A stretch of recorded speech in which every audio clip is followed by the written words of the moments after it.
கரூரில் உள்ள நகராட்சி ஆண்கள் மேல்நிலைப்பள்ளி என்பது 100 ஆண்டுகளுக்கு மேலான வரலாற்று சிறப்புமிக்க ஒரு பள்ளியாகும். இந்த பள்ளியில் ஆரம்ப காலகட்டத்தில் சற்றேறக்குறைய 4000க்கும் மேற்பட்ட மாணவர்கள் படித்த காலம் உண்டு. பண்டைய நம்முடைய கட்டிடக்கலைக்கு எடுத்துக்காட்டாக இங்குள்ள கட்டிடங்கள் அமைந்திருக்கும்.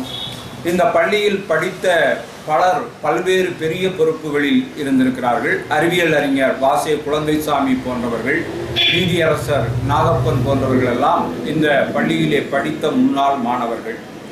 105 ஆண்டுகளான இந்த பள்ளி கட்டடத்தினுடைய சுற்றுச்சுவரானது சிதலமடைந்து இப்பொழுது கரூர் நகராட்சியால் அந்த சுற்றுச்சுவர் மிகச் சிறப்பாக புதுப்பிக்கப்பட்டு எழில்மிகு வளைவோடு பணிகள் முற்றுப்பெறும் தருவாயில் இருக்கின்றன. அந்த சுற்றுச்சுவரில் சற்றேறக்குறைய 19 சுதந்திர போராட்ட வீரர்கள் மற்றும் இலக்கிய அறிஞர்களுடைய படங்களை தத்ரூபமாக வரைந்து அவர்களுடைய காலத்தையும் குறித்திருக்கிறார்கள். இதில் வேதனை என்னவென்றால் 19 படங்களில் ஒரு படம் கூட கல்வி கண் திறந்த கர்மவீரர் காமராஜருடைய படம் இடம்பெறவில்லை. கல்வி என்றாலே காமராஜரை நாம் நினைக்காமல் இருக்க முடியாது.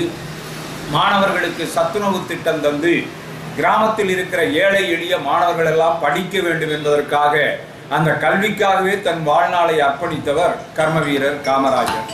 இதில் ஓரிரண்டு தலைவருடைய படங்கள் 2 இடங்களில் கூட இங்கே இடம்பெற்றிருக்கிறது. ஆனால் காமராஜருடைய படம் இடம்பெறவே இல்லை. இதை நகராட்சி மறந்ததா அல்லது மறக்கடிப்பதற்கான முயற்சியா என்பது தெரியவில்லை. கல்வித்துறை அதிகாரிகளும் இதை கண்டுகொண்டார்களா அல்லது கண்டுகொண்டும் காணாமல் விட்டுவிட்டார்களா என்பதும் புரியவில்லை.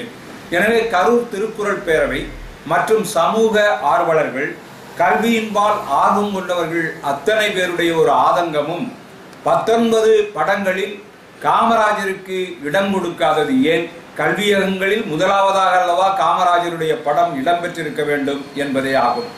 எனவே அதை முடிந்து திறப்பு விழா காணுவதற்கு உள்ளாக ஒரு தலைவருடைய படமே 2 இடங்களில் இடம்பெற்றிருப்பதை மாற்றியாவது காமராஜருடைய படம் இடம்பெற செய்ய வேண்டும் என்பது சமூக ஆர்வலர்களுடைய பெரிய ஒரு விருப்பமாகும்.